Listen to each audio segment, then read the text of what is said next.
salah satunya suatu beta, alfa, itu yang bisa menyebabkan gangguan pada daerah tonsilar beta tadi, daerah longgar tadi ya.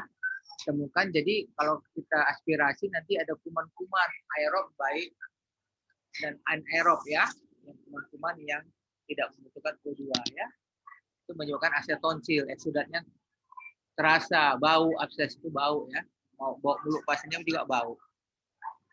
Oke, lanjut. Patologinya apa?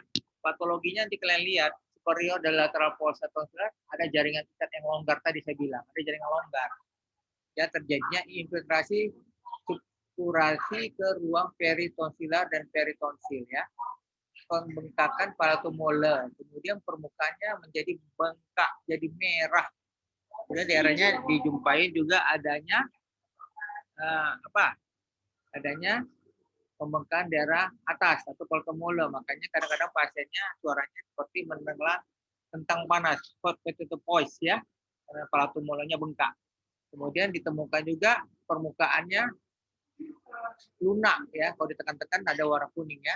Tonsilnya tadi yang letaknya di kiri, dia akan ke tengah atau ke depan atau ke belakang. Dorongnya ufula ya. Kalau misalnya ufulanya tadi di tengah, di tempat kontralateralnya, dia akan terdorong ya ke daerah yang tonsilnya tidak bengkak. Yang bengkak mendorong ufula ke daerah yang tidak bengkak. Ya. Kemudian bisa menyebabkan iritasi dari muskulus pterygoides internal. Kalau pecah abses tonsilnya bisa masuk ke paru, pasiennya bisa dead ya, bisa mati ya, bisa monding ya, ASEAN ya. Jadi hati-hati pada pasien-pasien yang abses tonsil atau besar tonsilnya sebelah. Ya, itu bisa meninggal karena aspirasi ke paru. Oke, lanjut. Lanjut ya. Ya, gejalanya apa? Pasiennya biasanya sakit menelan ya, lama-lama tambah hebat pada satu sisi. Nyerinya sampai ke telinga, demam, meriang, muntah, regurgitasi, mulut bau, kemudian adanya mences ya, hipersalivasi dan suara sengau. Kadang-kadang sukar membuka mulut atau trismus ya. Pembengkakan ini bisa sampai ke glandula submandibular, nyeri tekan. Berbicara seperti makan kentang panas tadi ya, seperti yang saya bilang tadi kan, palatomolar seperti hot potato voice ya, seperti menelan kentang panas. Jadi nggak jelas suaranya ya, karena pembengkakan tadi ya, pembengkakan dari palatomolar. Oke, lanjut. Lanjut. Pemeriksaannya. Nah, tadi palatomolarnya membengkak dan menonjol ke depan ya. Kalau kita raba adanya fluktuasi, tanda-tanda abses ya. Kemudian ufula dan tonsil membengkak, warnanya merah, ada detritus tonsilnya, banyak kuning-kuning ya. Itu adalah proses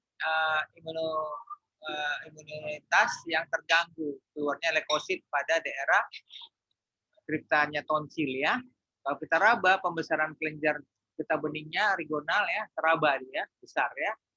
Berarti ada proses infeksi yang lama ya. Oke, next. Terapinya sebagai dokter umum haruslah memberikan antibiotik sesuai dengan kultur kuman. Kalau memang dia protapnya menggunakan penicillin, gunakan penicillin, ampicillin, amoxicillin, atau coamoxiclav, boleh. Tapi kalau dia alergi, boleh gunakan yang lain ya, macrolide, boleh kita gunakan lain ya. Berikan obat simptomatis, kalau demam kasih obat demam, kalau sakit kasih obat sakit. Tapi jangan lupa memberikan kumur-kumur ya, atau cairan hangat. Boleh berikan salin dicampur dengan betadin boleh, atau dikompres lehernya ya untuk sementara waktu ya. Kalau kalian ragu ini abses atau proses infeksi yang lain atau karena tumor, boleh kalian fungsi pakai jarum ya. Bila dia nanti isinya pus berarti itu abses. Kalau isinya darah mungkin proses yang lain. Salah satunya tumor ya, tumor tonsil sebelah ya. Bila trismus, berikan anestesi atau analgesi lokal, injeksi novocain pada silokai pada ganglion spilopalatina di belakang hidung ya. Kalau kalian nggak berani tak usah. Ya, itu memang perlu pengetahuan anatomi ya. Rujuk aja kalau bila trismus sudah, rujuk aja. Ya, biasanya kalau dia besar ya kita lihat apa kita evakuasi langsung tonsilektomi atau kita aspirasi aja tonsilnya dulu, ya. Tergantung operatornya. Ya, di beberapa buku dikatakan ada Achot, ada Freud, yang mana mau dipakai. Mau seminggu, mau 2 minggu, atau pada pasien dirujuk sudah bisa buka mulut, kita lakukan tindakan, ya, tonsilektomi. Oke, lanjut. Ya, komplikasinya apa yang kita takutkan? Pecah dia. Pecahnya menyebabkan pendarahan. Yang tadi yang saya bilang bisa masuk ke paru, jadi PMA, aspirasi pneumonia. Penjarahannya bisa ke daerah faring, bisa ke parafaring, ya. Nah, kalau ke faring, ini ke faring ya dia ya, ke faring dan parafaring nih ya. Tolong diperbaikin ya. Bila menjalar sampai intrakranial menyebabkan trombosis sinus cavernosus, ya, atau ke atas bisa meningitis dan menyebabkan abses otak ya, gangguan di intrakranial ya. Next. Ya, ini abses tonsil ya, lihat ya. Dia mendorong ufulannya ke daerah sisi yang sehat atau kontrateralnya ya. Nah, ini harus kalian waspadain, isinya apa? Ya, kalau isinya pus, ya sebaiknya kita aspirasi atau kita lakukan langsung tonsilektomi, dibuang tonsilnya langsung ya. Semua abses harus dikeluarkan pusnya, ingat itu ya. Lanjut. Nah, ini yang hipersalivasi ya, Quincy ya, menyebabkan gangguan menelan karena banyaknya gangguan dari apa? Saliva tadi ya. Itu abses tadi yang dampak yang bengkak itu bisa menyebabkan macam-macam ya. Salah satunya proses menelan ya, dan proses menelan bicara serta proses pernapasan ya. Itu harus kita pikirkan. Kalau ada jalan napasnya berbahaya, kita lakukan lanjut dengan tonsilektomi ya. Ya, kalau udah parah kali boleh dilakukan dengan operasi trakeostomi, dibuat jalan napasnya dulu. Tapi jarang ya sampai trakeostomi. Tapi boleh kalau keadaan darurat boleh dilakukan trakeostomi dulu, baru dilakukan tonsilektomi. Oke, lanjut. Nah, ini abses yang di belakang retro. Nah, ini anak-anak ini sering nih ya. Biasanya umur 3 bulan sampai 5 tahun. Etiologinya karena ISPA itu ya. Ya, ISPA atau trauma dinding, korek-korek dinding faring, orang tuanya karena anaknya ada ketelan apa jadi abses retrofaring atau interlukusis dari gangguan tulang belakang ya, sekitar pressure bagian atas atau full abses ya, abses dingin. Itu kita bisa nilai ya. Oke, next. Gejalanya apa? Anak-anak biasanya cengeng, nangis ya, kadang nyeri ya, suka menelan. Kemudian demam ya, nyeri kaku kuduknya ada. Nah, itu yang kita takutkan sesak napas, menyebabkan stridor ya. Nah, ini harus segera dilakukan pada anak-anak. Benjolan tadi kan di retrofaring itu bisa kita raba kalau anaknya kooperatif. Kalau nggak kooperatif kita CT scan aja. Kita bisa nampak ada benjolan atau ada massa di belakang daerah hidung ya, di daerah nasofaring atau daerah sekitar daerah faring ya. Oke, next. Nah ini ya, kelihatannya begini, tapi nanti waktu di CT scan ada massa ya. Ini gambarnya sudah merah kali, ini abses di belakang dinding faring ya. Bisa di nasofaring, bisa di dalam faring ya. Nanti abses retrofaring ini yang berbahaya ya, full abses dia. Kalau nggak bisa dengan tindakan, kita konservasi dulu ya. Tapi sebaiknya kita lakukan langsung insisi kalau absesnya udah mengancam jiwa. Oke, lanjut. Diagnosanya, nah ini harus kalian tanya ya, ada nggak infeksi adenoidnya, ada nggak gangguan karena penyebab tumor neoplasma ya, itu karena ada riwayat yang penyakit-penyakit yang anal tidak diketahui seperti aneurisma aorta, ini kan jarang ini kalau anak-anak, tapi kebanyakan itu karena ISPA ya, dan karena trauma dikorek-korek sama mamanya, kita ada pikiran benda masuk, korek-korek masuk kuman bakterinya ke dalam daerah saluran napas, ke daerah faring atau laringnya yang bahaya. Oke, next. Lanjut. Pengobatannya karena ini kepotensi 3A 3B ini ya, ASEAN ya. ASEAN. Abses retrofaring 3A. 3A ya. 3A ya ASEAN ya. Sepertinya, Dok. Nah, nanti baca lagi. Kalau medikamentosa tetap berikanlah infus, drip antibiotik. Kalau tindakan bedahnya memang bukan kompetensi kalian, itu harus dikirim ke spesialis THT ya, bukan ke spesialis anak ya, ke spesialis THT. Kalau ada gambaran udah abses retrofaring, tetap dilakukan tindakan bedah ya, tetap diberikan antibiotik dosis tinggi, kemudian kalau ada indikasi operasi kita lakukan operasi ya, supaya mencegah komplikasi ke ruang parafaring atau ruang vaskular ya, atau menyebabkan gangguan di medium ya, di daerah antara batas rongga torak dan rongga paru ya, terjadi medianitis ya, kemudian bisa terjadi asphyxia ya, salurannya sumbat ya. Kalau pecah dia bisa masuk ke paru, dengan abses paru itu lebih gawat lagi. Jadi tetaplah kita lihat dulu. Kalau dia membesar, besar sekali, dengan obat kurang paten, kita lakukan dengan tindakan bedah. Lanjut. Nah ini ya cara melakukan tindakan bedah. Ini gambarnya.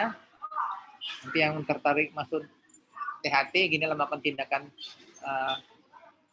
Ini diaspirasi dulu tuh, lihat jalan aspirasi. Kalau memang dia besar, ruang retrofaringnya kita buka, kita incisi sampai ke daerah servikal ya. Kalau memang perlu ya, untuk evokasi dari gangguan pusnya ya. Oke, lanjut. Nah, ini parafaring. Tadi kan retro, ini para berarti daerah ya. Kalau dia akibat langsung itu karena jurukan waktu operasi ya, prosesnya bisa menyebabkan gangguan sirkulasi daerah kelenjar, limfe, bagian dalam, gigi, tonsil, faring, ya, hidung, sinus paranasal, mastoid ya kan, satu hubungan dengan vertebra cervicalis ya. Jadi hati-hati pada mengaspirasi daerah faring, bisa menyebabkan satu gangguan namanya abses parafaringnya, terutama pada pasien-pasien infeksi dari ruang peritonsil, retrofaring, dan submandibula ya. Cabut-cabut gigi pun bisa menyebabkan abses parafaringnya. Next. Lanjut. Nah ini ya gambarannya ya. Kalau nanti kena rabang, ada nyeri, ada benjolan ya, jangan abses parafaring. Itulah yang kita takutkan pada anak-anak, ini juga banyak, bukan dewasa aja.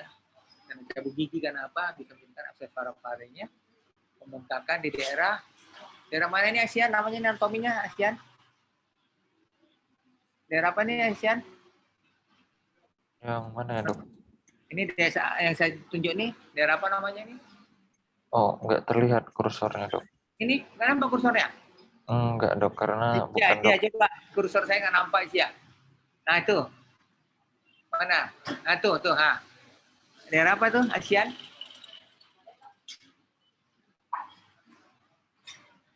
Hah? Nggak tahu? Atau tahu? Satu lagi sih yang di bawah, lateral kanan. Lateral kanan, itu kiri. Kanan. Nah ini, itu daerah apa? Regio apa? ASEAN. Wah, anatominya gimana nih ASEAN? Dan nanti baca lagi ASEAN ya. ASEAN. Iya dok. Nah, oke. Siapa yang tahu? Nggak tahu nanti boleh jawab.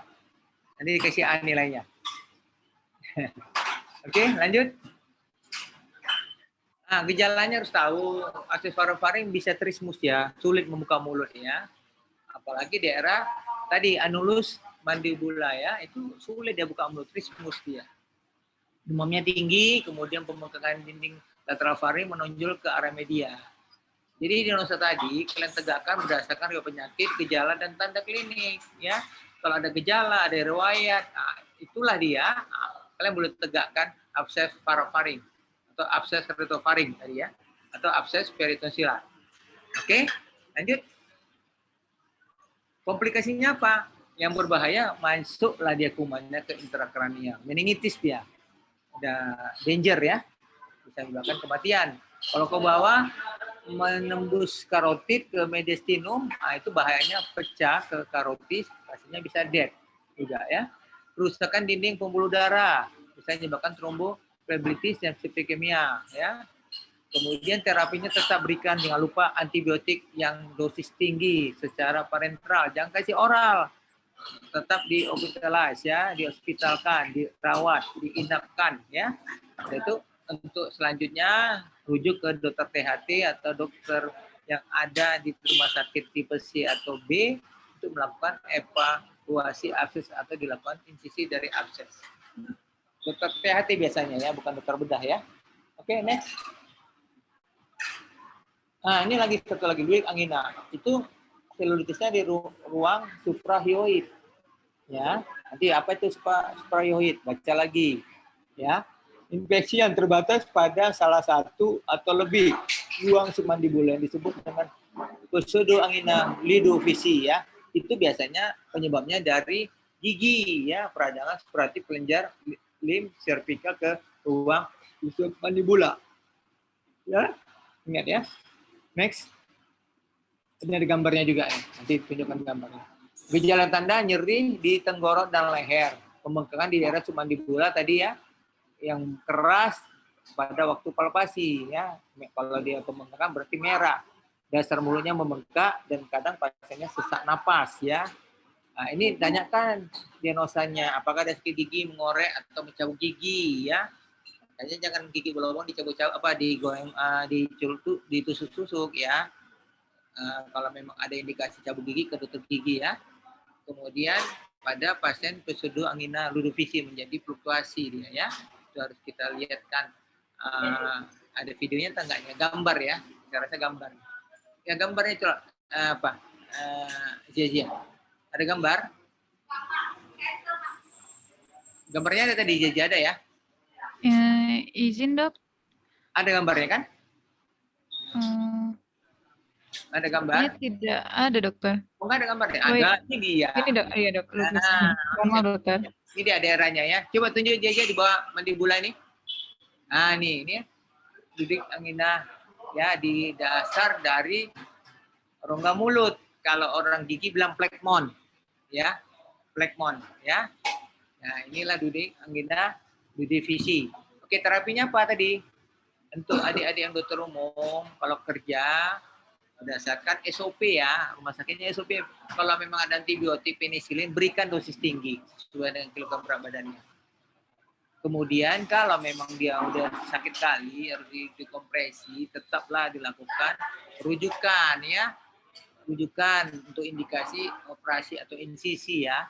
Evaluasi pus boleh, tapi jarang pada angina lidovisi ini. Biasa langsung insisi. Terapi kausalnya, penyebabnya giginya harus dicabut ya. Tetap diinapkan, di hospitalize ya. Tetap dirawat inapkan. Karena mencegah komplikasi sumbatan jalan nafas.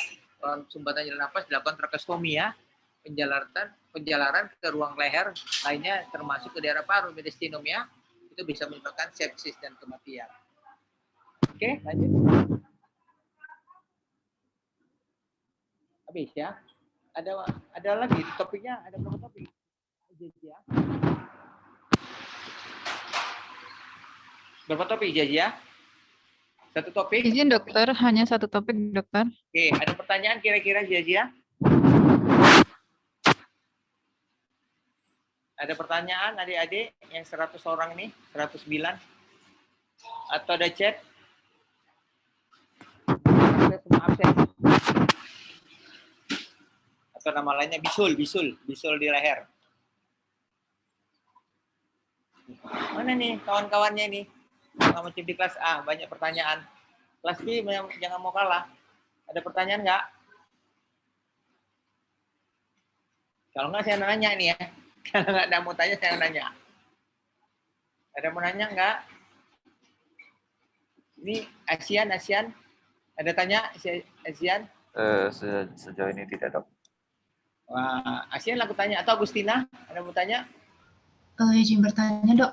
Nah, silakan Agustina. Jika absesnya pecah dok, apakah tidak ada refleks alami dari tubuh dok untuk tidak masuk untuk terjadi abses tonsilnya dok? Vinci? Jika terjadi abses, ya jika pecah dia kan apakah tidak ada refleks alami dok seperti agar tidak terjadi aspirasi? Ya. Maksudnya abses yang mana? Yang kamu masukkan abses mana? Abses tonsil dok. Hah? Abses Kan yang ada di faring ataupun yang di tonsil itu, Dok? nggak Bisa jelas yang Dok. di faring atau Abses di mana? bisa yang di faring, bisa yang di tonsil juga, Dok. Kalau abses retrofaring pada anak-anak itu tetap dilakukan evakuasi, kecuali kalau absesnya kecil. Kalau absesnya sudah menekan jalan napas, sudah mengganggu stridor, itu dilakukan tindakan insisi abses retrofaring seperti gambar. Kalau abses tonsil pada orang dewasa, ya kebanyakan dewasa ya abses tonsil, itu dilakukan operasi tonsilektomi. Kalau abses farofaring dilakukan evakuasi, apalagi sudah menurun apanya pernapasannya, ya tetap dilakukan evakuasi, apalagi mengganggu sistem apa pernapasan, sistem makan, ya itu harus dilakukan tindakan medis atau tindakan bedah. Ya, ada lagi? Azara ada? Azara mana nih? Kalau nggak mau nanya, aku yang nanya lah. Izin, Dok, berarti pasiennya tidak bisa izin, Dok, berarti pasiennya tidak bisa refleks memuntahkan absesnya ya, Dok? Oh, nggak bisa. Kamu tahu abses itu gimana? Kalau nempel di tonsil aja, bisa muntah kan nggak dia? Bisa pecah nggak? Bisa pecah nggak? Bisa pecah nggak? Sepertinya susah, Dok. Tidak bisa. Ya, susah, tapi bisa pecah.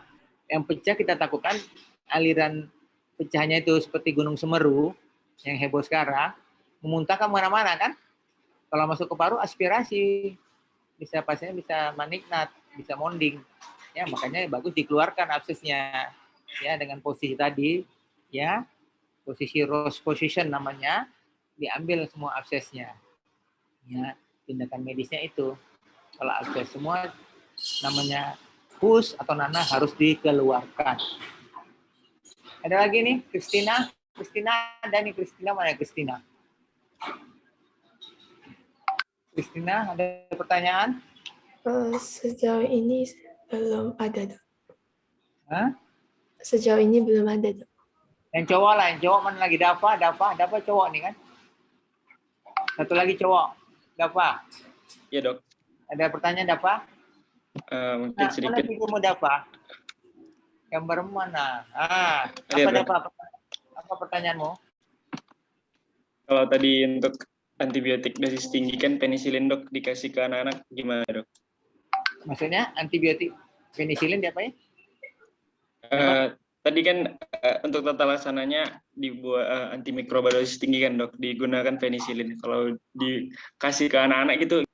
Oh, pemberian antibiotik berdasarkan protap. Biasanya protapnya diawali dengan penisilin. Kalau alergi boleh diganti.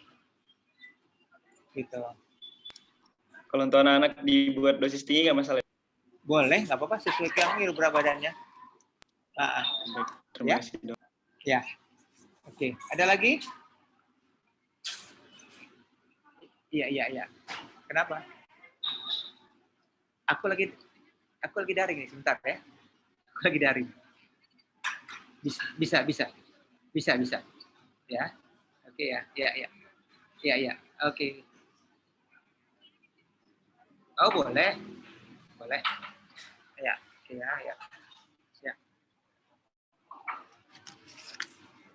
Ya, gimana? Sorry, ada telepon. Gimana? Tadi lagi ada pertanyaan, Dava? Ya, sudah cukup, Dok. Oke. Ada pertanyaan lagi dari chat? Kira-kira? Zia? Udah 3:30. Izin melalui chat sedang tidak ada pertanyaan, Dokter. Ya. Oke. Habis ini ada kuliah lagi kita? Ada, Dok. Izin sudah selesai, Dokter. Ya. Cuma 2 hari ini ya? Iya, Dok. Besok satu lagi, Dokter. Oke. Makasih ya semua adik-adik ya. Jaga kesehatan, tetap stay at home ya. Baik, Dokter. Ya, jangan banyak keluar-keluar. Ini katanya betul tangga saya nggak tahu. Masih ada varian itu tadi, Omikron tadi ya. Makasih semuanya atas perhatiannya. Makasih Jia ya, sudah dibantu. Besok ingatkan lagi ya, kuliah satu lagi ya. Siap, Dokter. Ya.